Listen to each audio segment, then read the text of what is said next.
미국 캘리포니아주 데스밸리 국립공원의 디지털 온도계가 지난 토요일 사상 최고 기록인 화씨 135도, 섭씨 57도를 기록하자 관광객들의 기념사진 촬영이 줄을 잇습니다. 하지만 미 국립기상청의 공식 기온은 53.8도에서 최고 기록으로는 인정받지 못했습니다. 네바다주 라스베이거스 최고 기온도 47.2도까지 오르며 80년 만에 최고의 무더위를 기록했습니다. 미 서부 지역의 폭염 기세가 연일 계속되고 있습니다. Well, I came from the Caribbean. I came from Dominican Republic, from a really hot country, and still hot for me. So I'm trying my best. For visitors who are coming in, there are no water stations in the park, so you need to bring all of your own water and bring plenty of it, way more than you think you need. 곳곳에서 산불까지 잇따르면서 미 서부 지역의 고충은 가중되고 있습니다. 지난 주말 발생한 산불로 캘리포니아주 북부와 네바다주 경계 지역에서는 강제 대피령이 내려졌습니다. 애리조나주에서는 화재 현장에 출동한 항공기가 추락하면서 소방관 2명이 목숨을 잃었습니다. 계속된 폭염으로 산림이 건조한 데다 토네이도 산불까지 발생하고 있어 진화가 어려운 상황입니다. 폭염과 산불로 일부 지역에선 전력난도 심화되고 있습니다. 오리건주 화재로 오리건과 캘리포니아를 잇는 송전선 3곳이 차단되면서 캘리포니아주에선 전력 부족도 우려되고 있습니다. YTN 최문석입니다. 뜨거운 햇볕이 쉴 새 없이 내리쬐며 도심 거리는 뜨거운 한증막처럼 변했습니다. 더위를 참지 못한 시민들은 양산과 부채는 물론 손선풍기에 목에 거는 선풍기까지 준비했습니다. 반소매와 반바지 차림이지만 높은 습도 탓에 땀이 쉴 새 없이 흐릅니다. 오늘 햇빛 왜 이렇게 뜨겁지? 그리고 오늘 왜 이렇게 습도가 높지? 이렇게 느끼면서 딱 왔는데 동성로에서 내려도 와 진짜 오늘 너무 덥구나 싶었고. 기상 전문가들은 역대 더위 1, 2위를 기록한 2018년, 1994년에 버금가는 강력한 더위가 나타날 가능성도 있다고 내다보고 있습니다. 지금이 한 33도에서 한 36, 7도 가잖아요. 이제 정부적으로 보면은 그때 가면은 최소한 5, 6도에서부터 40도 이상 갈 것 같은데요. 그러니까 2018년 폭염은 넘어설 가능성도 있다고 봐요. 해가 갈수록 지구온난화로 인해서 기온 상승폭이 자꾸 올라가고 있단 말이에요. 다만 열동으로 인한 더위의 지속 여부는 유동적인데 북태평양 고기압의 확장 여부와 태풍 북상으로 인한 강수가 변수가 될 것으로 보입니다. YTN 정혜윤입니다.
집단 괴롭힘이 의심된다며 온라인 커뮤니티를 타고 퍼진 영상입니다.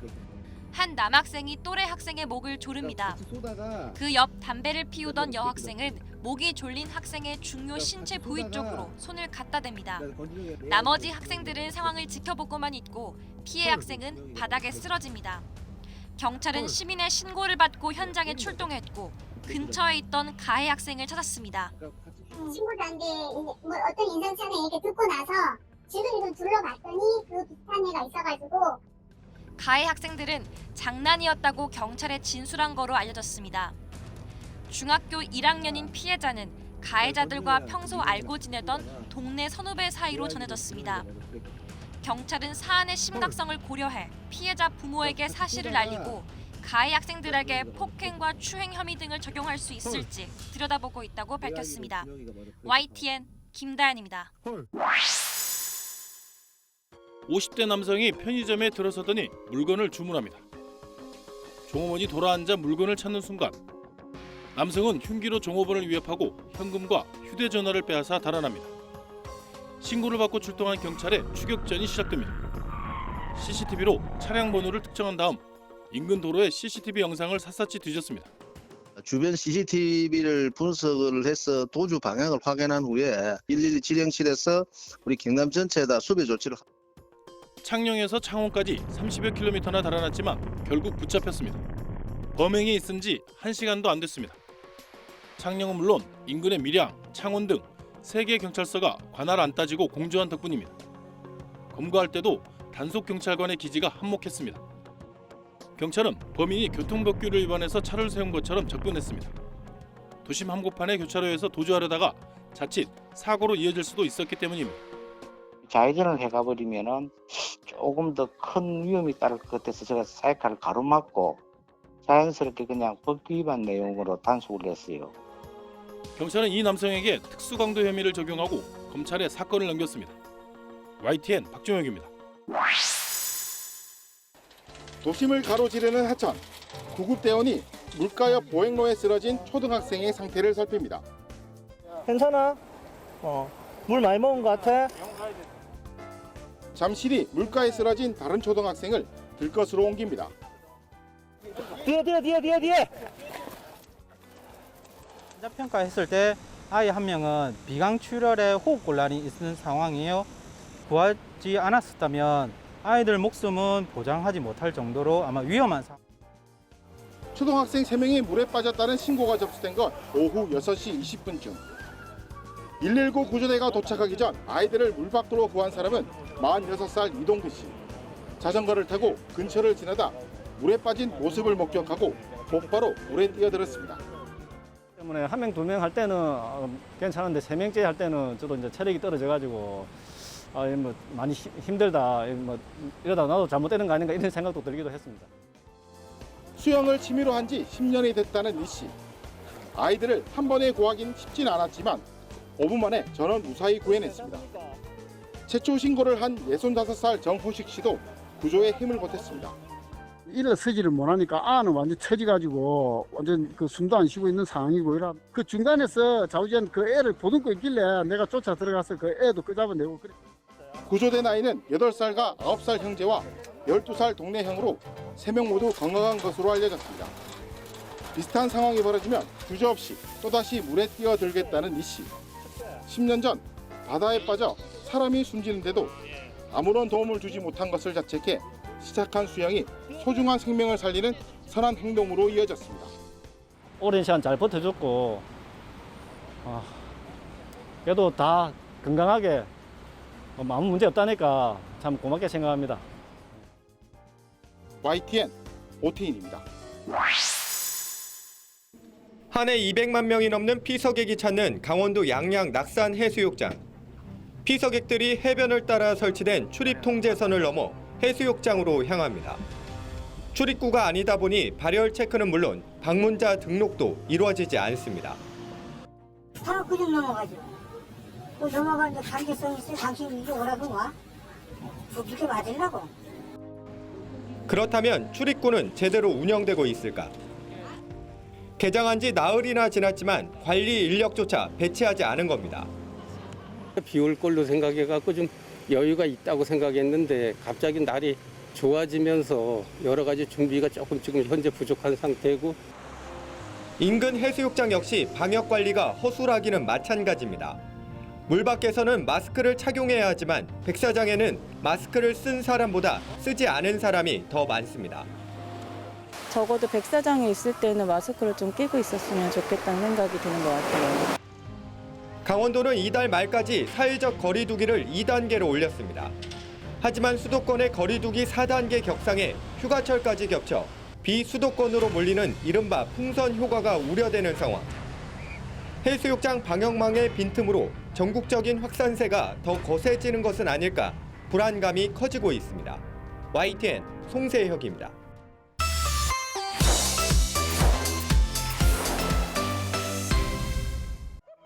4반세기 만에 가족 상봉이 이루어졌습니다.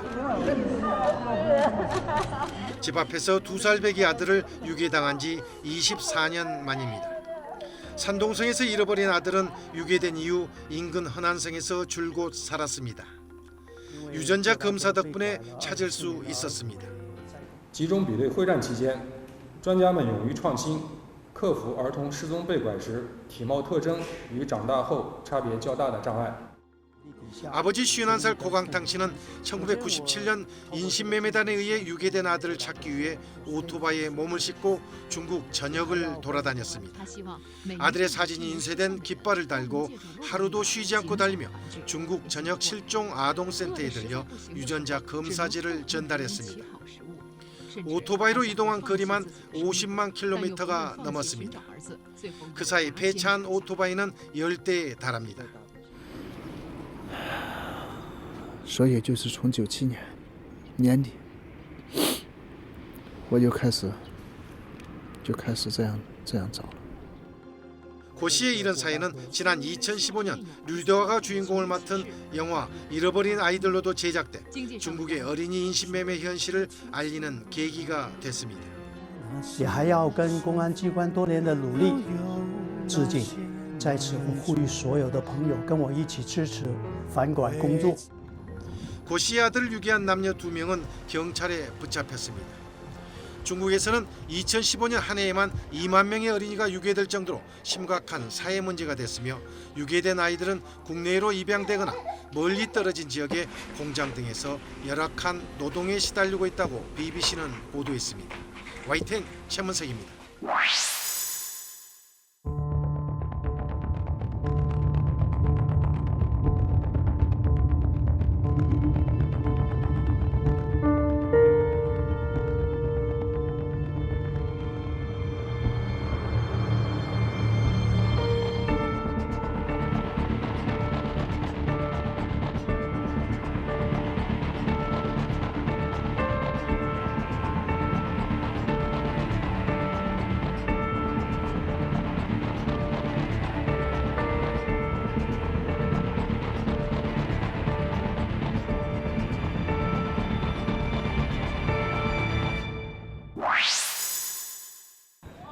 남아공 콰줄루 나탈주에서 시작된 폭동은 최대 경제도시 요하네스버그와 수도권으로까지 확산됐습니다. 동남부 더번에 있는 LG전자 공장은 완제품과 자재까지 약탈당하고 설비가 불타면서 손실액만 수천만 달러에 달할 것으로 추산되고 있습니다.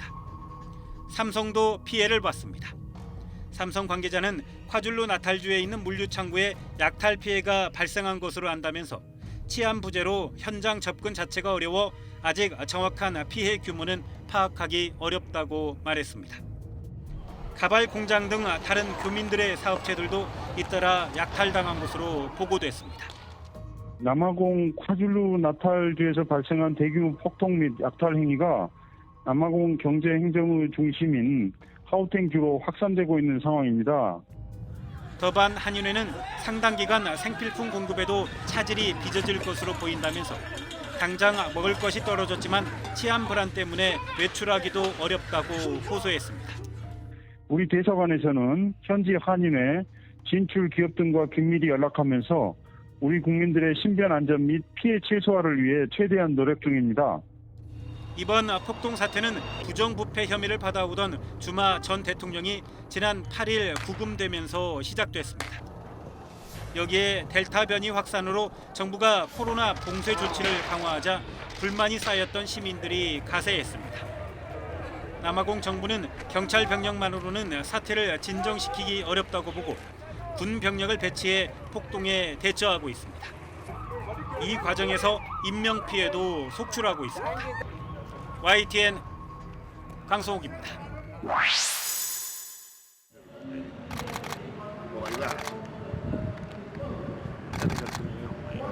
Here we go.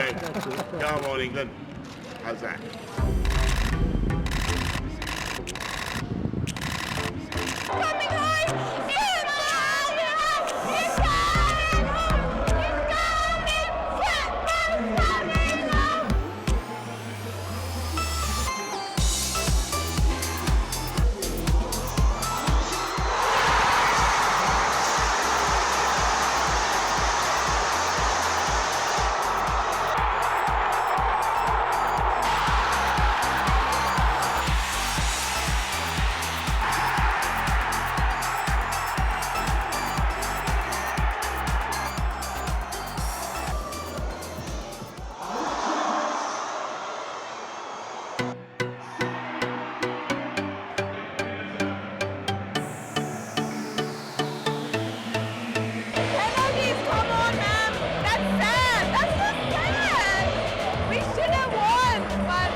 삼 3층짜리 호텔 건물 한 동이 폭격을 맞은 듯 폭삭 주저앉았습니다.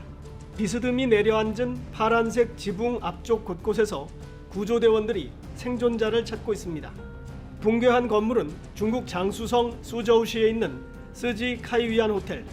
한낮을 지난 오후 3시 반쯤 갑자기 쿵소리와 함께 순식간에 무너졌습니다. 급히 현장에 출동한 구조대원들은 보이는 대로 생존자부터 살려냈습니다.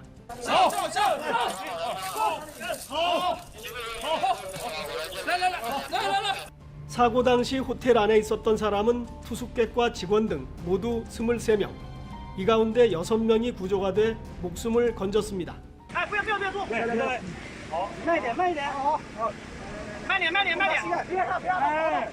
하지만 다른 8명은 이미 숨졌고 나머지 9명은 아직 잔해에 깔려 실종 상태입니다. 구조당국은 구조견과 장비를 동원해 추가 생존자를 찾고 있습니다. 중국 매체들은 무너진 호텔이 30년이 넘었고 최근 내부 인테리어가 진행 중이었다고 보도했습니다. 앞서 지난해 3월 중국 푸젠성에서도 7층짜리 호텔 붕괴 사고가 발생했습니다. 당시에는 코로나19 방역을 위해 격리시설로 쓰이던 호텔이 무너져 70여 명이 숨지거나 다쳤습니다.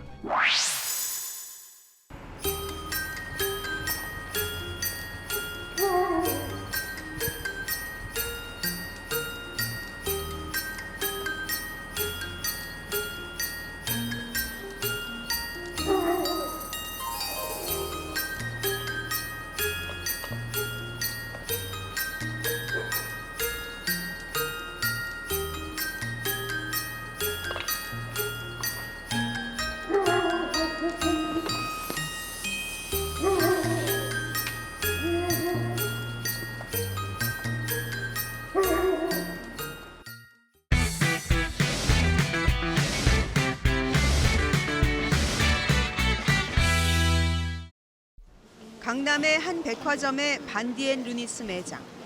지난달 16일 최종 부도 처리가 된 이후 파란 천막으로 가려진 채 굳게 닫혀 있습니다. 오다 가다 한 번씩 들렀던 책방이 문을 닫자 시민들은 허전한 마음입니다.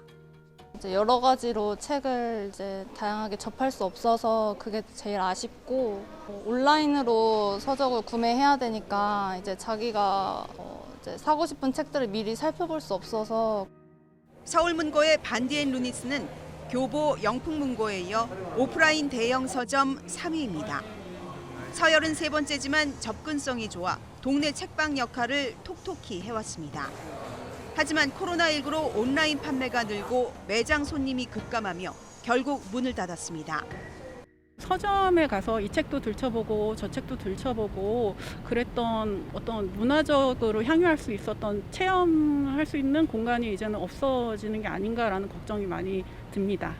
출판 시장에도 안 좋은 영향을 끼치고 있습니다. 온라인 도서 시장이 커졌지만 대형 오프라인 서점은 여전히 독자들에게 새 책을 선보이는 통로 역할을 해왔기 때문입니다. 홍보를 많이 하는 대형 출판사 책들로 쏠림 현상이 생길지 모른다는 우려도 나옵니다.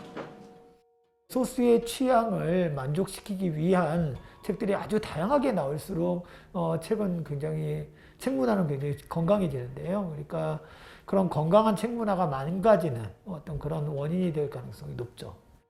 그렇다고 우리나라는 언제든 책을 접할 수 있는 공공도서관이 많은 형편도 아닙니다. 국민 4만 3천 명의 도서관 1개꼴로 독일 11,000명, 영국의 15,000명당 도서관 1개 수준과 비교하면 턱없이 모자랍니다. 코로나19로 오프라인 서점은 어려워지고 도서관 정책도 획기적으로 나아지지 않으며 시민들이 책을 만나는 절대 공간이 줄어들고 있습니다. YTN 김선입니다. 바이올리니스트 김동현과 강남 심포니 오케스트라의 협연이 시작된 시각은 오전 11시. 낮에 여는 음악회란 뜻의 마티네 콘서트입니다. 이해하기 쉬운 해설까지 곁들인 수준 높은 클래식 공연이 매달 3번씩 열립니다. 저녁 시간 집 비우기 힘든 주부들에게 특히 인기입니다.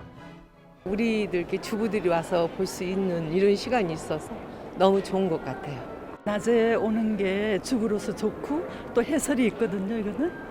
그래서 저희가 참 좋아해요. 그래서 한 10몇 년 다니고 있어요, 다달이. 기업들의 협찬을 받아 입장료가 일반 음악회보다 훨씬 저렴하다는 것도 장점입니다. 오전 시간대 음악회다 보니까 아무래도 저녁 공연에 비해서 그 수준이나 내용이 낮을 거라고 짐작하시는 분들이 있는데 그런 게 아니라 저녁 공연에 비해 손색 없는 음악회나 공연이 될 수 있도록 준비하고 있어서 그런 편견을 극복하는 게 가장 어렵습니다. 한낮의 음악회는 클래식에 국한된 게 아닙니다. 영화음악이나 대중음악에 친숙한 멜로디를 우리 고유악기의 연주로 들을 수 있는 국립국악관현악단의 정호회 음악회는 12년째 사랑받고 있습니다. 뮤지컬이나 연극도 오후 2, 3시쯤 시작하는 마티네 공연이 인기입니다.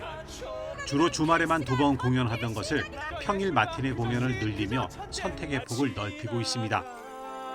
특히 코로나 거리두기로 늦은 시간 활동이 어려워지면서 낮 시간 공연을 선택하는 관객들도 늘고 있어서 마티네 공연의 인기는 더 이어질 것으로 보입니다.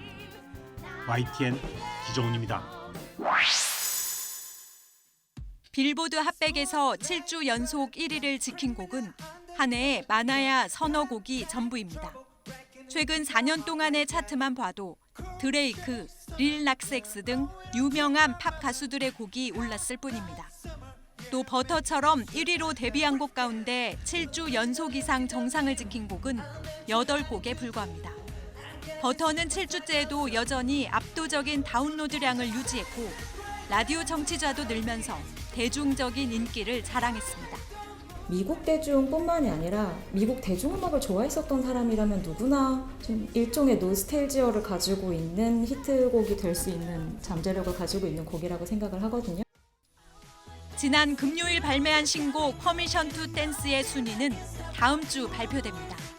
이 곡은 공개 첫날 세계 최대 스트리밍 업체 스포티파이에서 733만여 회 재생돼 글로벌 톱 200 2위를 차지했습니다.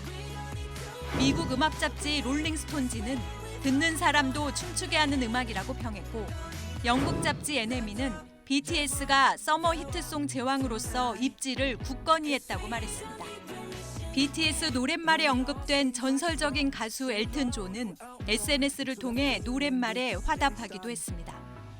BTS가 자신들의 신곡에 1위 자리를 넘겨줄지도 관심입니다.